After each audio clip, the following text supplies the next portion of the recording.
Hey guys, Tycoon here on the Brewmaster Monk. I just posted a few new macros, testing them for the update, so now I'm going to show you how to use them.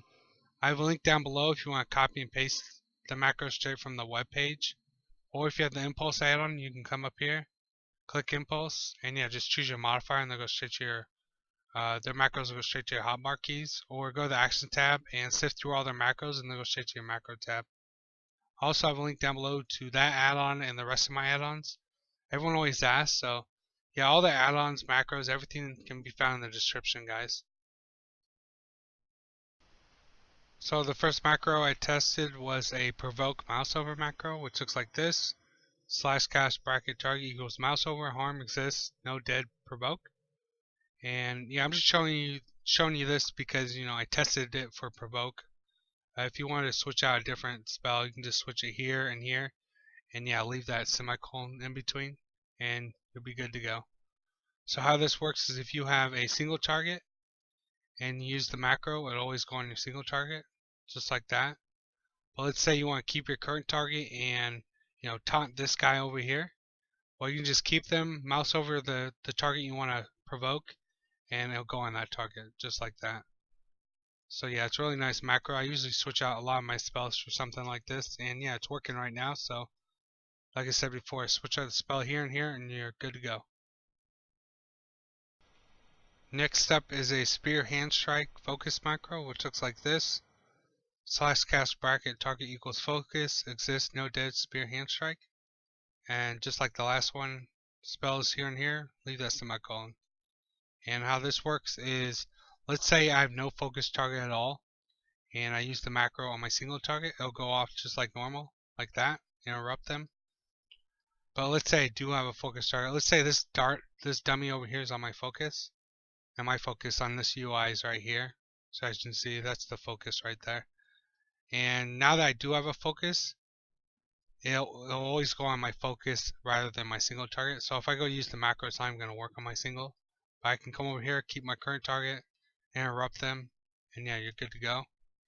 And if you want to get your focus on and off people quicker, you can use a macro like this. And I'll show you how this one works. So where's that grunt? There she is. So let's say this grunt's on my focus right now. You can just click her, you can mouse over her, click it on and off, it'll take them on and off. Let's say this grunt's my current target and I want to put someone else on my focus. You can simply mouse over them, take them on and off. Yeah, it works a lot like a mouse over, most mouse over macros work.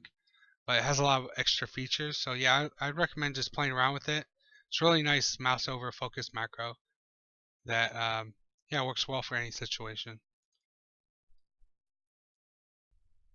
Next macro I tested was a simple Stopcasting Provoke macro, which looks like this: /stopcasting /cast provoke. And depending on the spell you use, you might have to put like 1 or 2 extra stop casting in there to make sure it gets off in time. But yeah, right now it works really well for a lot of the spells, just putting 1 stop casting in front of it. And like I said before, I'm just showing this as what I tested, but you can just put whatever spell you want here, just switch out the provoke. And the reason why this type of spell is so nice is because a lot of times when people are casting something and they want to stop it and get off another spell, what they'll usually do is they'll jump, or you know, they'll start moving or something like that. But that's not very efficient because you lose a lot of animation time, or a lot of time with the animations. So what this will do, automatically stop casting and do provoke at the same time. So here on my S key, I'm going to show you what a regular provoke looks like. I'm going to start casting, and it's going to wait for the casting to stop and then use provoke. So I'm smashing it, and now it does it. It waits until it's done. But if you want to get off a quick provoke or another spell like that, you just put stop casting in front of it and it'll work fine. So now it'll automatically stop casting and to provoke at the same time, just like this. One click and it does it all. And yeah, you can just switch out the spell like I said before and use whatever spell you want.